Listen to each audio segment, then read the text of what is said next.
Isa sa mga pinakamahalagang katuruan at misyon ng Panginoong Hesus, sinabi niya, I came that you might have life and have it abundantly. Have it to the full. Yan po ang kalooban ng Panginoon sa kanyang mga anak, magkaroon ng buhay na masagana, buhay na makulay at masaya. Ang ating pag-aaral ngayon, pinamagatan natin, be happy. Dapat maging masaya ang tao. Salamat, Ama, dahil kayo ay may magandang layunin sa amin. At ngayon, turuan niyo po kami. Makilala namin ang inyong kalooban, maipamuhay ito para sa inyong kaluwalhatian at para sa aming kabutihan. Mangusap kayong may kapangyarihan, lead us unto greater knowledge of you so we can become more like your Son, Jesus. And we pray, Father, that we will hear only your voice. Use your servant only as your footstool. But be our teacher, be our preacher. Kayo lang po ang mangaral at hanguin nyo kami mula sa kadiliman, mula sa mga kamalian, ituwid ang liko at nawa, Panginoon, ay matapunan ng inyong liwanag ang mga madidilim na bahagi ng buhay ng mga tao. Nawa ang iyong karunungan ay mapasa amin at masunod namin ang iyong kalooban. As we pray, O Lord, and as we prepare our hearts to hear your message for us, may you continue to strengthen our bodies, heal our infirmities, strengthen our spirit, and may our emotions be composed before you. Buuin niyo po, Panginoon, ang mga nasisirang mga loob. Patibayin niyo ang aming pananalig at magpagaling kayo ng mga sakit ng aming espiritu. Dalangin namin ito may kahalo, kasama na mga pagpapasalamat sa inyo. At nawa, Panginoon, mapuri ang inyong pangalan. We praise you, we thank you, and ask you to speak powerfully to us. In the name of Jesus, your Son, our Lord, our Savior. Amen. Why be happy? Bakit kailangang masaya ang tao? Because God wants you happy. God doesn't want you sad. Deuteronomy 30 verse 9, the Lord will be happy to do good things for you. God makes people happy. 1 Samuel 2:1, Hannah prayed, you make me strong and happy, Lord. At alam ni Hannah kung saan nagmumula, kanino nagmumula ang kanyang kaligayahan, at yon ay ang Panginoong Diyos. At kaya at gusto ng Diyos na pasayahin ang tao. God loves happy endings. Sa istorya lang ni Job na napakaraming mga trahedyang nangyari sa kanyang buhay, masaya ang naging wakas. Job 42:10, after Job had prayed for his 3 friends, the Lord made Job twice as rich as he had been before. Kung gaano kalalim ang lusong ng hirap ng kanyang buhay, doon naman ang iniangat at dinoble pa ng Panginoon sa dulo ng kanyang buhay. Because God wants you happy, then be happy. It's imperative. Do it. It's almost like a command. Make yourself happy. Of course, you can make yourself sad kung yun ang pipiliin mong gawin. Pero ba't naman yun ang pipiliin mo? Ang iksi-iksi ng buhay, papalungkutin mo pa. Ang iksi-iksi ng isang 24 oras, tatantarin mo pa ng mga lungkot. 1 Chronicles 29:9, matapos ang isang fundraising event for the temple that David was making so that his son Solomon could make the temple in his time, David and the people were very happy that so much had been given to the Lord, and they all celebrated. In this case, what was the source of their happiness? Giving to the Lord. And why does giving to the Lord make people happy? Because you complete the cycle of blessing. Pag inobserbahan po natin ang buhay, life is full of cycles. May water cycle, may food cycle, may chemical cycle, ang existence nating lahat. At merong cycle of blessings. How does it work? God gives you. That's one way. That's one half of the circle. But when you give back to God, you complete the circle. Therefore, the latest act of giving comes from you. And God will not let you be the last giver. So God will give to you again so much more than what you gave Him, because God is no man's debtor. Hindi siya papayag na may utang siya at siya pa ang binigyan. So ibabalik niya. At dahil ikaw ngayon ay magbabalik uli sa Panginoon, ibabalik niya uli, kaya walang katapusang cycle of blessing yan. But when God blesses you and you don't return and give back the blessing, the cycle stops.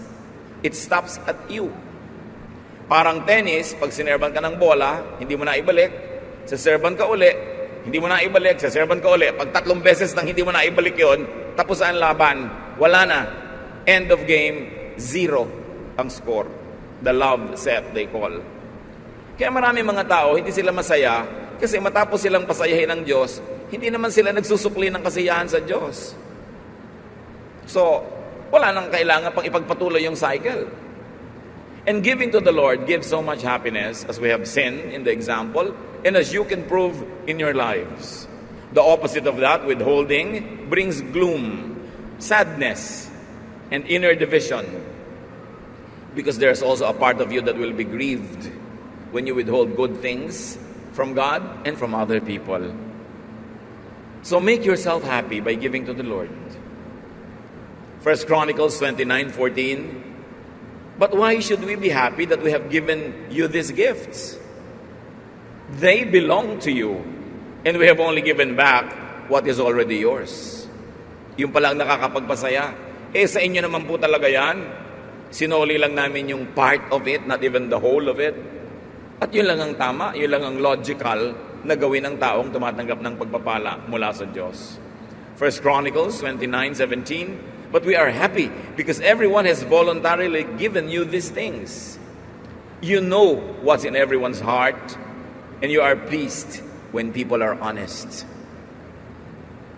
Ikinalulugod ng Panginoon ang katapatan.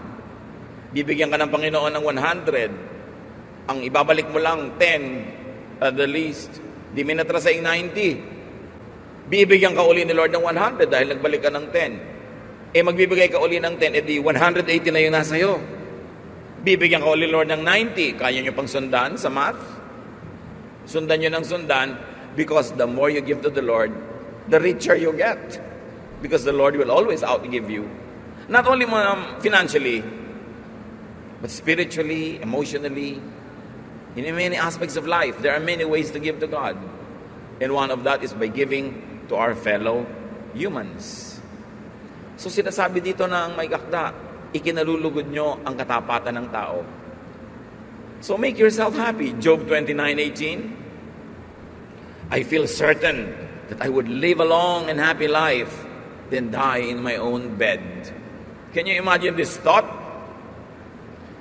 Feeling lang yan. I feel certain that I would live a long and happy life.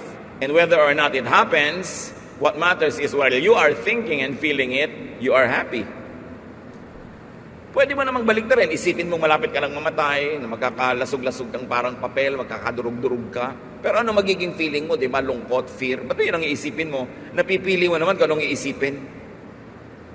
At eksakto man na matupad, yung iniisip mo na maganda, o hindi matupad, at least habang nag-iisip ka, masaya ka. Think positive. Even if things do not turn out as you would have them, at least you're happy while thinking about it. And always hope for the best. Hindi yan pampakonsuelo lang na walang pinangahawakan. Because God is our God and God loves us, we can always hope for the best. Be ready for the worst. That is important. But focus on what is best. Matapos nating maghanda para sa mga posibleng hirap at sakit ng buhay, may naihanda ka na, kalimutan mo na, at mag-focus ka na doon sa masaya, sa maganda. Dahil doon nakasalalay ang kaligayahan mo, araw-araw, oras-oras, day by day. So be happy. Job 36:11. And if they obey, they will be successful and happy from then on. What do we get here? Obey God unto happiness. Sumunod ka ng sumunod sa Diyos dahil patungo sa kaligayahan ang pagsunod sa Kanya. At huwag kang tumigil ng kasusunod hanggang hindi ka kakarating sa kaligayahan. Kasi pag tumigil ka, di wala kang mararating. Hindi nalulugi ang sumusunod sa Panginoon, kailangan lang huwag kang tumigil hanggang magbunga yung ginagawa mong tama. You don't plant a seed and dig it to see if it's growing. Give it time. But be patient and trust in the Lord. Psalm 9:14, and I will sing about you at the gate to Zion. I will be happy there because you rescued me. Nakikita natin mga kapatid so far, ang pinagmumula ng mga kaligayahan dito, puro may kinalaman ng Panginoon. Maligaya ka dahil sumusunod ka sa Diyos. Maligaya ka dahil umaasa ka sa Diyos. Maligaya ka dahil pinamamahayan ng Panginoong Diyos ang iyong puso. Ang maraming taong laging lumulungkot, yung ang kaligayahan nila, laging lang itinataya sa kapwa-tao lang. Ang buong buhay, kung isang buong savings pa, itinataya sa taong pwede kang pagtaksilan, pwede kang pagsamantalahan, limutin. Kaya maraming malungkot Kasi ang Diyos ng buhay nila kapwa-tao. Isang kadadali ng kapwa mo tao, kahit mahal na mahal ka at gusto-gusto ka niya, pwede naman siyang mamatay, di wala ka na namang kasama. Mabuti nga sana kung mahal na mahal ka, paano kung buhay na buhay, hindi ka naman minahal. Tapos minahal mo siya ng todo, ano mangyayari sa'yo? Marami mga tao po mga kapatid, kaya sobrang lungkot. Pinapalitan nila ng kapwa-tao lang yung trono ng Diyos dapat sa kanilang puso. Kaya laging windang, laging malungkot, lagi na lang umiiyak-iyak at wala sa sarili. So you follow God unto happiness. And you also praise God unto happiness. Purihin mo ng purihin ang Panginoon kahit hindi ka masaya sa oras na yun. At makikita mo, bago ka matapos magpuri, umangat na ang kalagayan ng iyong espiritu dahil hindi naman pwedeng magbingi-bingihan ng Diyos sa matapat na pagpupuri sa Kanya. At nagkakaroon tayo ng connection sa Diyos na may likha. Pag tayo ay nagpupuri sa Kanya, something miraculous happens when you praise God. Meanwhile, what is your other choice? Di magreklamo ka sa buhay. Magreklamo ka sa Diyos. Magreklamo ka ng lahat ng problema mo sa buhay. Pero sasaya ka kaya pag yun ang ginawa mo. Psalm 81:1, be happy and shout to God who makes us strong. Shout praises to the God of Jacob. Praising, happiness, attitude, change things. If you cannot change things, change your attitude about that same thing, and your whole perspective will change. Pag hindi nyo kayang baguhin ang mundo, ang baguhin nyo yung attitude. Yung paningin nyo sa mundo, ang ending, sasaya kayo. Dapat kasi ang ending ng ginagawa ng tao, pagsaya. Magnenegosyo ka, ang ending naman, sobra kang na-stress, sobra kang ng problema, ba't ka pa nagnegosyo? Magpapasikat kang mabuti, sisikat ka nga, ang ending naman, hindi ka masaya, bakit pa? Pero kung sumisikat ka, nagnenegosyo ka, yumayaman ka, at masaya pa yung ending, blessing talaga yan. Ang sukat sa tao, hindi kung gaano karaming pera niya, gaano kalaki ang sweldo niya, gaano kalaki ang savings niya, kundi gaano siya kasaya sa buhay. Because happiness is the primary duty of life. In many democratic constitutions, the pursuit of happiness is even guaranteed by the basic law of the land. And not only the government wants you happy, God wants you happy. Paano nga ba sasaya sa dami ng mintis, hits, and misses ng buhay? Si Solomon, na pinakamarunong sa lahat, nagbigay na ng payo. At dahil naman siguro siyang pinakamarunong, marapat dinggin. Ecclesiastes 9:7, be happy and enjoy eating and drinking. God decided long ago that this is what you should do. Yun namang sobrang mga matataas ang theology, sobrang mga conservative, marunong pa kay Solomon, iibahin pa nila ang reading niyan ang linaw-linaw na nga. Because sometimes it does not agree with your traditional concept of godliness. But Solomon, who was blessed by God with the highest and most supreme wisdom, says, you want to be happy? Enjoy simple, available pleasures like food and drink. Bihirang tao naman yung kahit simpleng pagkain at mainam ay wala. At kung matututunan mong magkaroon ng kasiyahan sa mga simpleng bagay, mas malaki ang garantiya na sasaya ka. So babawan ang kaligayahan para madaling malusong, madaling maabot, madaling makamit. Pag pinakalalim-lalim mo yan, baka pati ikaw hindi mo masisid, at wala namang willing makisisid sa'yo sa lalim niyan, malulungkot ka lang. Matthew 5:12, Sabi ng Panginoon tungkol sa mga kumisay nahihirapan dahil sila'y mananampalataya, be happy and excited. You will have a great reward in heaven. People did the same things to prophets who lived long ago. So, kung nagkakaroon ka man ng konting pagtitimpi, sometimes abstention, pagtitiis, dahil yan ang hingi-hingi ng isang makadiyos na pamumuhay, so, huwag mo ikalungkot yan, huwag mo ipagreklamo yan, dahil iba yung gantimpala ang naghihintay sa iyo. Count needful sacrifice for godliness as happiness. At yung happiness, hindi man ngayon, edi bukas. Naghihintay sa iyo dahil meron kang itinatanim na mabuti. But remember, I like to take note, brothers and sisters, only needful sacrifice. Maraming sacrifices hindi kailangan. Hindi mo dapat gawin dahil hindi naman hinihingi sa iyo ng Diyos. Kaya dapat lang, kinikilala natin, ano ba talaga yung marapat?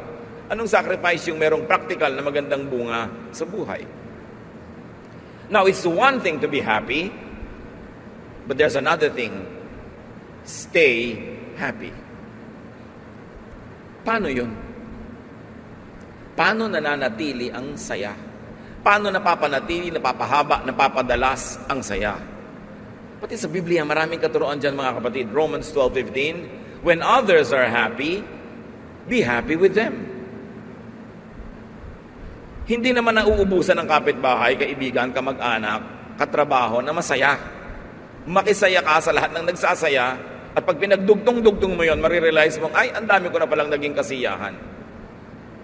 So kung aatin ka ng kasalan, huwag kang madaling umuwi. Mag-enjoy ka, mag-stay ka, sumaya ka kahit hindi mo kasal at hindi mo gastos. Merong mga nag-e-enjoy sa buhay nila, meron silang magagandang kwento, makinig ka. Pwede ka naman makinig tapos mainggit, pero sasaya ka ba?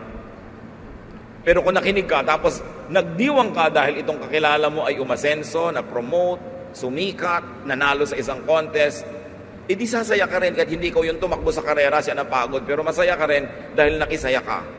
Pero bakit maraming malungkot mga kapatid? Kasi pag may nagtatagumpay, ang inaatupag natin, mainggit. So habang dumadami yung tagumpay niya, mas lumulungkot ka. Sa sobrang materialistic Korean society ngayon, there is a saying in Korea, when your neighbor repairs his house, you begin to have ulcers. Pag may umaasenso sa tabi mo, nakakasakit ka sa inggit dahil sa competition. Isipin nyo kung bawat magtatagumpay nyong kamag-anak, kaibigan, kakilala, maiinggit tayo at maiinis. Ang dami nun, lagi kang malungkot. Pero kung makikisaya ka, hindi halos mapapatid ang iyong kaligayahan. Kaya sabi, when others are happy, be happy with them. When you don't have your own happiness, look around you. People have their happiness. Pumunta ka doon at makisaya. Because there is so much source of happiness if only you would look in the right places. 2 Corinthians 2:3, the reason I want to be happy is to make you happy. Sabi ni Paul. There's another key to happiness here. Make others happy so that they can make you happy in return. Mga kapatid, pansinin niyo ito. Kung paano ko gustong pansinin niyo yung cycle of blessing. Pansinin niyo rin that being happy is a ministry. Sabi ni Paul, pinasasaya ko ang sarili ko at gusto kong masaya ako as often as and as much as possible so I can make you happy. Why? Because we cannot give what we do not have. Malungkot kang nanay, paano ka magpapasaya ng anak? Malulungkutin kang teacher, paano sasaya ang klase mo? Malungkot kang leader, anong sigla ang maibibigay mo sa iyong mga tagasunod? Pag may impluwensya ka sa tao, isipin mo rin, may pananagutan ka maging masaya para sila sumaya. Pasyente ka, dadalawin ka ng mga nagmamahal sa iyo, lalo mong palulungkotin ang sarili mo. Puro daing ang ibibigay mo. Puro mga panaghoy, puro pagpapaawa. Aalis sila ngayon lahat, halos gumagapang sa sahig sa lungkot. Yung sumaya sila dapat dahil dinalaw ka nila, nakaminister ka sa kanila, kahit pa nga may sakit ka. Ang tao habang buhay, meron tayong pwedeng ibigay sa kapwa. Kahit tayo may pagdaramdam, may dinaramdam, may karamdaman, kahit pa tayo may mga karukhaan, karalitaan, hindi na uubusan ng pwedeng ibigay dahil buhay ka pa eh. And do not use your sometimes sad situation to worsen your sadness at ihawa mo ang mga tao sa paligid. May pananagutan ka magpasaya ng iba dahil hindi mo alam, yung pinapasaya mo, yan din na magpapasaya sa'yo in return. Remember naman the cycle of happiness. You make people happy, so they make you happy. And because you are happy, you can make them happy and they make you happy again. Cycle na naman. But try making people sad. Try hurting people. Try depriving people and see what they do to you. You will begin a cycle of negative things. We were created in God's image. That means human beings have a lot of power. And that power shows itself when you act, when you initiate an action, or when you react. When you do good, there's a very big chance that people will do good in return. When people do bad things to you and you do good things to them in return, there's a big chance that they will stop doing bad and they might even begin doing good to you. Yun ang tinatawag na power natin na ibinigay sa atin ng Diyos. Meron kang kakayahan na ibahin ang mga nangyayari dahil may ibinigay sa atin ng Panginoon na ganong kakayanan. 1 Peter 3:10, do you really love life? Do you want to be happy? Then stop saying cruel things and quit telling lies. Pag marami nagtatanong sa akin, lalo sa Facebook, Tito, bakit po kaya ako laging malungkot? Marami ka bang sinasabing masasakit na salita? Pintas ka ba ng pintas? Nang backbite ka ba? Do you stab people in the back? Marami ka bang kasinungalingan? Opo. Basahin mo yung 1 Peter 3:10, anak. Kaya ka malungkot dahil sinungaling ka. Kaya ka malungkot dahil ang daming mga masasakit na salita na lumalabas sa iyong bibig. Nagpapalungkot yun. Hindi mo na kailangan iwan ka pa ng iyong papa para malungkot. Pag laging masasama ang lumalabas sa iyong bibig, lulungkot ka. Bakit? Kanino ba nanggagaling yung masasamang salita na yun? Kay Satan, syempre. Sa palagay niyo, papasahin ka niya? No way. Habang sumusunod ka sa kanya, mas aapihin ka niya. Lulungkot ka ng lulungkot. So your happiness is mostly in your hands or in your mouths. Sa atin yan. Madalas, pag tiningnan mo kung sino ang manufacturer ng iyong kalungkutan, ikaw din yun. Darating ang tao sa iyo, laging lungkot ang ibibigay mo, puro daing. Hindi ka napupuntahan ulit dahil nakakadala, nakakadrain, nauubos ang lakas niya pag ikaw ang kasama. So mamaya, lalo ka nalang lulungkot. But when you are nice, when you give to people, when you don't backbite people, merong natural course of events. Ang ending, sasaya ka. Because it is God's will that you be happy when you obey God unto happiness. 1 John 1:4, we are writing to tell you these things because this makes us truly happy. Ipinaliwanag ni John, bakit ba namin isinusulat ang mga ito sa inyo? Sumasaya kami pag itong pinag-uusapan natin. Sumasaya kami pag itong topic natin. At sumasaya kami pag kayo ang kausap namin. So again, paano sasaya? Focus on, tell and hear happy stories. Maraming sad stories, pero ba't yun ang pag-uusapan nyo ay nakakalungkot? Ba't hindi na lang yung happy? May isang nagbiyahe. Tanungin mo, kumusta biyahe? Misa sa dinami-rami ng magandang nangyari, sabihin, ang daming beses umikot yung aeroplano namin bago kami naglanding, traffic sa traffic sa airport. Ang hirap. Pero 10 araw ka nawala, yun lang ang kwento mo. O yun lang ang binibigyan mo ng focus. Pwede mo ikwento, ang sarap ng kinain ko sa gano'n. Naligayahan ako nung nagpamasahe ako sa paa ko sa ganito. Pero bakit yung nakakalungkot ang iniisip mo? Many people don't realize they manufacture their own sorrows. Pag nagsuot ka ng salamin na kulay blue, syempre blue ang langit. Pag nagsuot ka ng pink, pink ang himpapawid. Pag lagi kang malungkot, alam mo na yung sagot. Pinapalungkot mo ang sarili mo. 2 John 1:12, I have so much to tell you, but I don't want to write it with pen and ink. I want to come and talk to you in person, because that will make us really happy. So again, another source of happiness, tip from the Bible, talk in person to people. Spend time with people, but choose your topics when you are together. Focus on nice, beautiful, uplifting things. And discuss about sad things only if you have to solve a problem and it is necessary to discuss them. Pero yung mga paboritong usapan, pagka mga matatanda, nagkita-kita, pinag-uusapan, ay, mas mataas ang presyong ko sa'yo. Ay, blood sugar ko, panalo, mas mataas. Kasi mas ano, ako nga, 5 operasyon na. 5 ka lang, ako 7. Nagpapaalalaan ng kalagayan. Tapos nagtataka sila, ba't kaya ako anak malungkot? Isipin nyo kung ano mga repertoire nyo, anong topic nyo. Mga sakit. Tapos, ay, namatay na pala si ganon. Huy, napatay na pala. Tumigil nga kayo nakausap ng mga namatay. Ang daming ipinapanganak araw-araw, di yun ang pag-usapan nyo.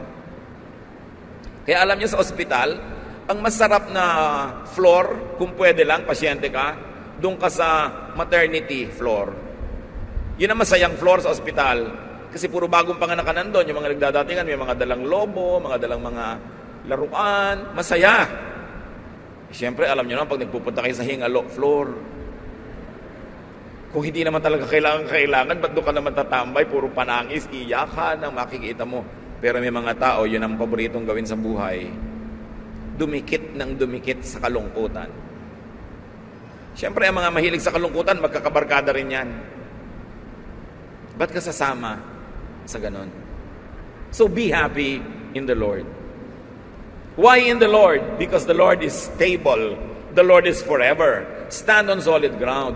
Yes, magmahal tayo ng tao.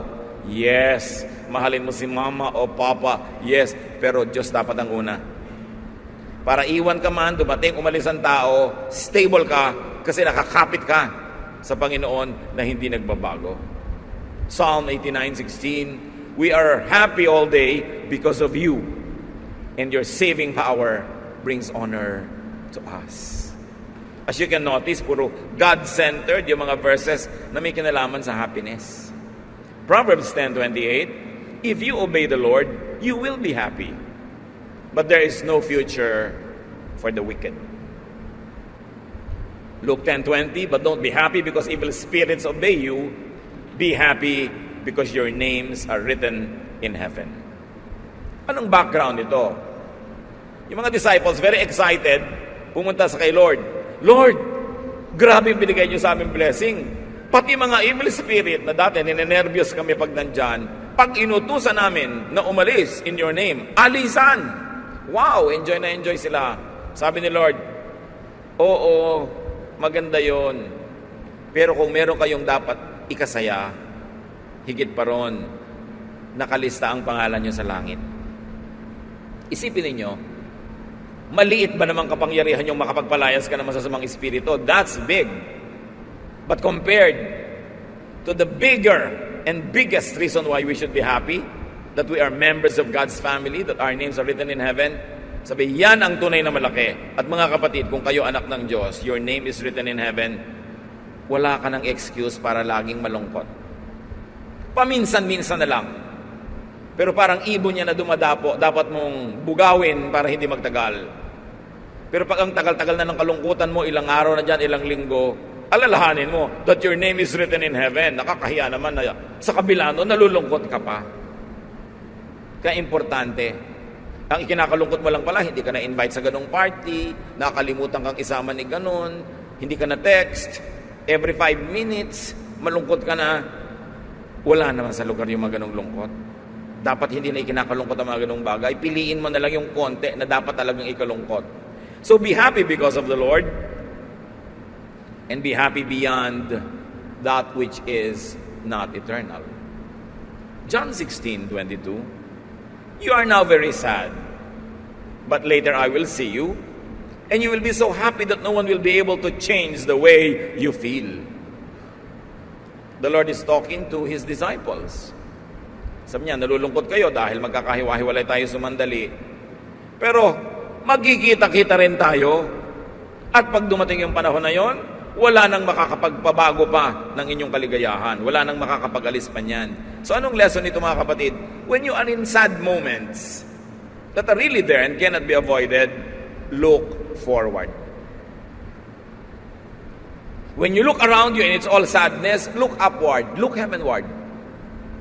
When all around you it's all sadness, look forward to that happy moment when you will be with the Lord. Because that is certain as you are here now. Kung ang present hindi masaya, edi mag-future ka, doon ka tumingin. Ngayon, maraming tao laging malungkot. Bakit? Kasi laging sa past nakatingin. Nung araw, mahirap lang kami, inaapi-api ako ng mga kapitbahay. Nung araw, binubugbog ako ng aking tiya.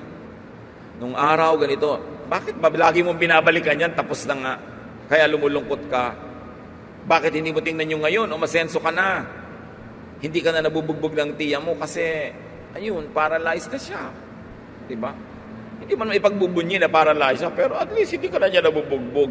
Bakit tinitingnan mo yung lagi yung past? Alam niyo, maraming tao bitter, envious, jealous, kasi hindi sila makagraduate sa karukhaan nila nung araw. Tapos na yun eh. Pinaasenso ka na ng Diyos. Bakit ka pa ngayon magre-reklamo? Tingnan mo yung ngayon at yung bukas. Huwag mong titigan yung nakakalungkot. Meron naman nalulungkot kasi nung past, marangya sila, tapos ngayon hindi. Di ang tingnan mo naman yung past, dahil at least napahiram ka, nakatikim ka na. Huwag mo masyadong titigan yung ngayon and look forward with hope. You can choose your focus para kang camera. So isipin mo yung pananaw mo sa buhay parang camera. Kung saan mo ipaling, doon yung nakatingin, piliin mong titingnan, kapatid. Be happy in practice. And more than that, be happy in the realm of thought. Nasa isip yan eh. Be changed by the renewing of your mind. Sabi ng Romans 12:2. Baguhin mo ang pag-iisip mo at maraming magbabago. Colossians 1:11.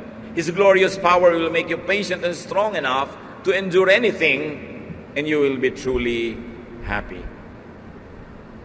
Of course, if you want to be happy in righteous relationships. Mga pakikipagkaibigan, pakikipagmabutihan, pakikipag-ibigan na nasa tamang lugar. Proverbs 5:18, be happy with the wife you married when you were young. So don't try to be happy with someone else's wife or with a woman who is not your wife, with a partner who belongs legally, righteously to another person. So huwag ka daw mga agaw. Be happy with the wife you married when you were young. Dapat ang tao marunong makontento, binibigyan ka na ng partner, makontento ka na. No return, no exchange. Pag nag-iisip ka pa pala ng return at exchange, magiging discontented ka eh. Kaya ang sabi sa 1 Corinthians 15:33, do not be misled. Bad company corrupts good character. Pinipili ang kasama, pinipili ang kinakasama, at pinipili ang sinasamahan. Dahil madalas yan ang nagbibigay ng lungkot sa ating buhay pag mali ang pinagmumulan ng samahan. Psalm 1:1. Blessed is the one who does not walk in step with the wicked, or stand in the way that sinners take, or sit in the company of mockers. Napakarami ng pwedeng gawin para sumaya, manatiling masaya, at dumami ang kasiyahan. But don't forget to pray for happiness. Pray for it. Psalm 51:8, let me be happy and joyful. You crushed my bones. Now let them celebrate. Ito ay dalangin ng isang gustong makabangon na mula sa kanyang mga kalungkutan. Psalm 68:3, but let your people be happy and celebrate because of you. Si Solomon, anong ginawa niya na pwedeng gawin ng marami? Search for happiness. Hinahanap din yan. Minsan, basta nalang kumukusang dumadapo, pero hinahanap din. Ecclesiastes 2:3, I wanted to find out what was best for us during the short time we have on this earth. So, I decided to make myself happy with wine and find out what it means to be foolish without really being foolish myself. This is academic. Solomon did a lot of social experimentations, even personal experimentations, because he was in search, as a philosopher, he was in search for happiness. Gusto niyang unawain kung ano nagpapasaya, nagpapalungkot sa tao. Pero alam niyo ang kanyang ending? Bukod sa paulit-ulit niyang sinabing, eat and drink, enjoy life with your wife, enjoy the simple things in life, ang sinabi niya sa ending, sabi niya, now, all has been said, all has been heard. This is the heart of the matter. Obey God. Obey His commandments. Because you're going to face Him.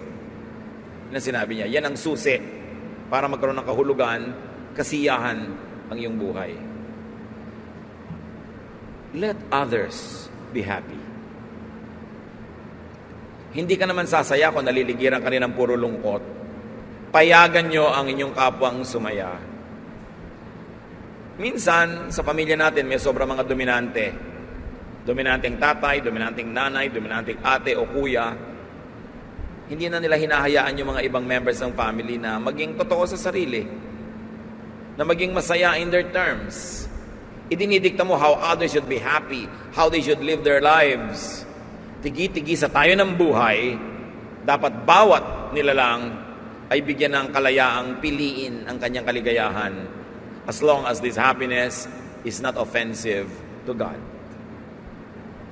Let others be happy. Let them pursue their dreams. Lalong-lalo sa pagpipiliin ng mapapangasawa sa buhay, parents can be very well-meaning, but really, the choice must be up to the person getting married. Maging sa pag-aaral, kung saan liligaya talaga yung tao, kung saan nakahilig ang kanyang mga talent, doon siya dapat pumunta, hindi doon sa desisyon ng tita dahil siya magbabayad ng matrikula. Well, kung talagang gusto mo maging mabuting tita, bayaran mo ang matrikula pero bigyan mo siya ng layang sundin ang kanyang kaligayahan sa buhay. Napakahalagang hindi natin dinodomina ang kapwa kasi ang Diyos hindi nang dodomina. God gives us such personal freedoms, even free will. So no human being is entitled enough, no matter how generous or protective or loving you are, to dictate about other people's pursuit of happiness. Let people be happy. Let them be. And make others happy, as we have already discussed. Deuteronomy 15:10, you should be happy to give the poor what they need, because then the Lord will make you successful in everything you do. Ganun na lamang ang pagiging thoughtful ng Panginoon through Moses. Sabi sa Deuteronomy 24:5, Moses said to Israel, if a man and a woman have been married less than 1 year, he must not be sent off to war or sent away to do forced labor. He must be allowed to stay home for a year and be happy with his wife. Kita nyo yung kabaitan na yan? Pag bagong kasal, hindi exempted sa military service, exempted sa forced labor for the king, para 1 taon ang pulot gata para maging maligaya ang tao. What does that tell us? That God is pro-family. Na kung iisipin natin, kung ikaw ay employer, habang kaya mong ibigay, bigyan mo ng mas maraming day off o mas mahabang off ang mga tao so they have more time with their spouses, with their children, with their loved ones. Yung gera nga, exempted, yung bagong kasal, gera pa yon.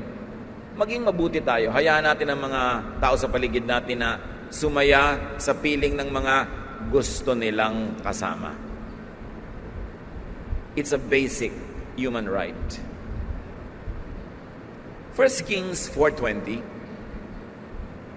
there were so many people living in Judah and Israel while Solomon was king, and they seemed like grains of sand on a beach. Everyone had enough to eat and drink, and they were happy. Ano yung lesson, mga kapatid?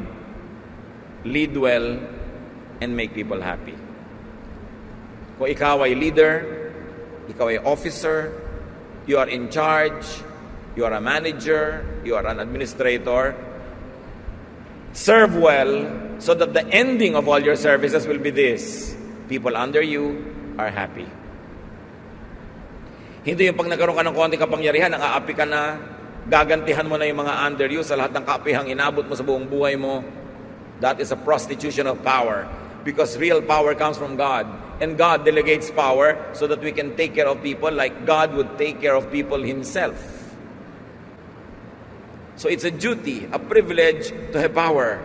And that power must be used to serve well so that the lives of people under your leadership will become better. Kaya kawawa ang mga bayan na ang kanilang mga pinuno ay mga corrupt. Isang malaking hampas sa bayan pag ang kanilang mga pinuno ay corrupt. Ang nagdurusa ang buong sambayanan. 2 Corinthians 2:3, the reason I want to be happy is to make you happy, as we have read before. I wrote as I did because I didn't want to visit you and be made to feel bad when you should make me feel happy. Again, be happy so you could make others happy. Hindi natin laging nare-realize sa mga kapatid, paasensuhin mo ang buhay mo para mapasaya mo ang mga nagmamahal sa iyo at mga minamahal mo.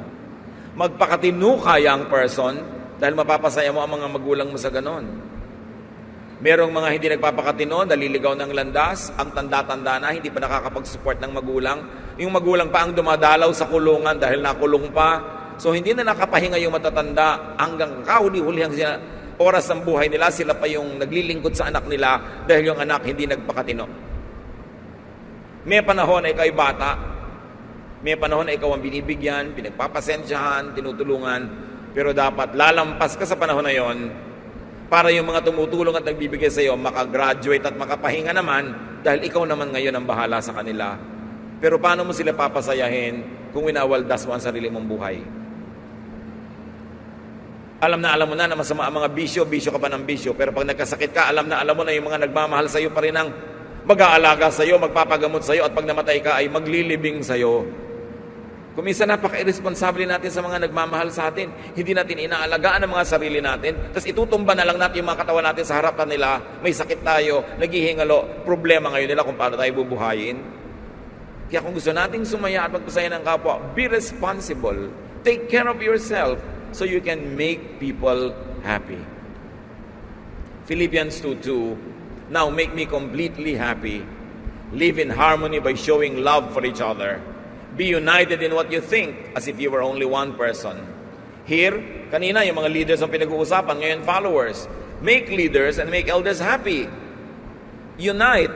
Huwag kayong umimbento ng mga away-away. Alam nyo yung mga anak na lagi nag-aaway, kung sino tinotorture nyo, magulang nyo. Magpapatapangan kayo, mag-aaway-aaway kayo, palakihan ng pangil. Sino ang nagdurusa? Sino ang umiiyak sa isang sulok? Nanay nyo. Sino ang maha-heart attack? Tatay nyo. Pag nagkakagalit kayo, sino ang naguguluhan? Mga magulang nyo. Kaya pati mga magkakapatid, mga manggagawa, unite. Solve your problems so that your elders will have peace and will be happy. Hindi alam kung minsan ng mga anak how unfair they are to their parents. Awayan sila ng awayan, pero ang pinapatay nila yung magulang nila na nagdaramdam. Hebrews 13:17, obey your leaders and do what they say. They are watching over you and they must answer to God. So don't make them sad as they do their work. Make them happy. Otherwise, they won't be able to help you at all. Pag follower ka, you obey. You be submissive. You toe the line para masaya yung leader mo. At pag masaya siya, mas makakapamuno siya ng mabuti. Ang lahat, makikinabang. Meron pang isang pagpapasaya, mga kapatid. Allow others to make you and others happy too. Kung minsan sobra tayong self-reliant, minsan sobrang proud, ayaw nating tumanggap ng pagpapasaya mula sa iba. May ganun eh. Willing tumulong pero ayaw patulong. Willing mag-alaga pero ayaw paalaga. Pero para masaya ang lahat, be willing. Allow people to make you happy. Allow people to love you. 2 Corinthians 2:3, the reason I want to be happy is to make you happy. No? Nabasa na natin yan ilang beses. So allow people to love you. Kahit kaya mo, gusto kanyang tulungan, patulong ka. Hindi dahil kailangan mo, kasi kailangan niya. Sasaya siya na tinutulungan ka niya. Huwag maging mapagmalaki. Tumanggap ng tulong ng iba. And finally, make God happy. Alam naman natin sa Biblia, pinapakilala ang Diyos, maraming emosyon talaga. Narong matuwa, narong magalit, sumaya, lumungkot. Ba't mo lang papalungkotin ang Diyos? Anong mapapala mo pag pinalungkot mo yung Diyos? Proverbs 23:15, my children, if you show good sense, I will be happy. This is the voice of a parent, the voice of God. Kung kayo nagpapakatino, sasaya ako, mga anak. So don't make God unhappy. Genesis 6:5, the Lord regretted that he had made human beings on the earth, and his heart was deeply troubled. And you know what troubled God? Man's wickedness against each other. Pag ang magkakapatid, nagpapahirapan sila, nadudurog ang puso ng magulang. Tayo man ang mga anak ng Diyos, pag hindi tayo mabuti sa isa't isa, pinapalungkot natin ang Diyos. Ang dami. Ang daming pwedeng pagkunan ng kaligayahan. Ang daming pwedeng gawin para sumaya at magpasaya sa kapwa. Dapat ang lungkot, kung di man mawala lahat, konti na lang. Walang karapatang sobrang lumungkot ng mahaba at matagal ang sino mang nakikinig sa turo ng Biblia. Happiness is the primary privilege of life. Your privilege and the privilege of others. So happiness, being and staying happy, is mostly in your hands. It's in your mind and attitude. So just always remember, it's imperative, it's a verb, it's doable. Be happy. Ama namin sa langit, suriin mo kami, lalo yung mga malulungkutin. Turuan mo kaming suriin kung saan nagmumula aming mga lungkot. Marami nagmumula sa amin. May nanggagaling sa aming kapwa. May nanggagaling sa mga bagay na di namin makontrol. Pero Lord, lahat po ng kaya namin kontrolin, ng aming willpower, ng aming isip, ng aming energy, turuan mo that we put these things under control. So our lives will not be spent wallowing in sadness, but it will be spent mostly in rejoicing, in being happy, staying happy, and making others happy, especially you. Ituro mo sa amin, Panginoon, ngayon, sa aming pagbubulay-bulay, kung anong pwede pa namin gawin para lalo kaming sumaya at makapagpasaya sa aming kapwa, lalo sa inyo. Mga kapatid, let's bow our heads before the Lord and silently reflect on a personal application of these many verses we have read. Nawa, Panginoon, makatanda kami ng kahit man lang konti dito. Mabuti kung mas marami, mai-apply namin sa buhay para hindi lang kami ang sumaya, pati rin mga nasa paligid namin. Spend some time in private and silent prayer, and also thank God for His gifts that make you happy.